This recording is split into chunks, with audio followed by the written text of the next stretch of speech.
জয়পুরহাটের পাঁচবিবিতে খাদ্য বান্ধব কর্মসূচিতে ডিলার নিয়োগে অনিয়মের অভিযোগ উঠেছে। মঙ্গলবার বিকেলে পাঁচমাথা পৌর পার্ক প্রাঙ্গণে এক সংবাদ সম্মেলনে এসব অভিযোগ তোলেন গোপালপুর গ্রামের বাসিন্দা ও ভুক্তভোগী নাহমাদুল হাসান চৌধুরী।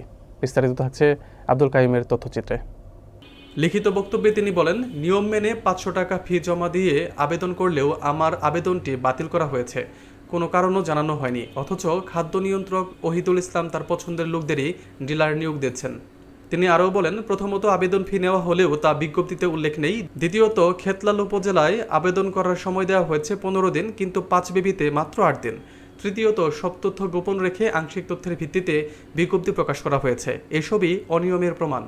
সংবাদ সম্মেলনে জামায়াত নেতা রায়হান আলী, শহীদুল ইসলাম, আজাদ মণ্ডল সহ স্থানীয় নেতাকর্মীরা উপস্থিত ছিলেন।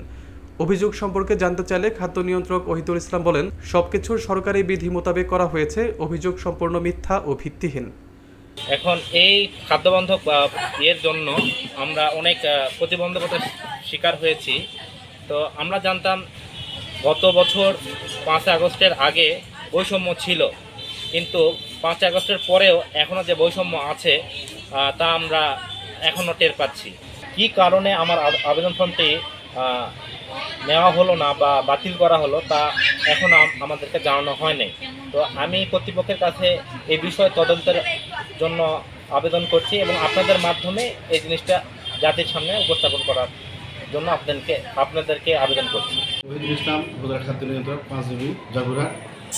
গতকাল আমার বিরুদ্ধে বিভিন্ন অনিয়ম বিষয়ে একটা মহল সাংবাদিক সম্মেলন করেছে, যা পুরোটাই মিথ্যা, বানোয়াট এবং উদ্দেশ্য প্রণোদিত।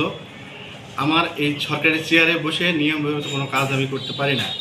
তারা আসছে আমার উপজেলায় খাদ্যবান্ধব ডিলার নিয়োগের আবেদন করতে, কিন্তু আবেদন করতে একটা লাইসেন্স প্রয়োজন, ফুড গ্রেড লাইসেন্স, যেটা নির্ধারিত সময় মেনে দেওয়া হয়। ওনারা আসছে সময় পার করার পরে, মানে শেষ দিন 30 তারিখে আসছে লাইসেন্স নেওয়ার জন্য।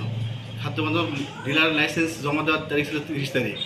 এখানে নিয়মের কোনো ব্যত্যয় করা হয়নি, নিয়ম বহির্ভূতভাবে কোনো কাজ করা হয়নি। ওনারা বলেছে ডিলার নিয়োগ দেওয়া সম্পূর্ণ করেছে আমি গোপনভাবে, কিন্তু এখনও যেটা যাচাই বাছাই চলছে এবং নিয়োগ প্রক্রিয়াটা প্রক্রিয়াধীন।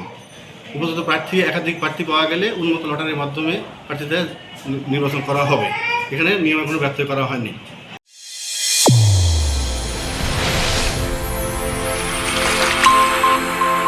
চ্যানেল A1 হৃদয়ের স্পন্দন।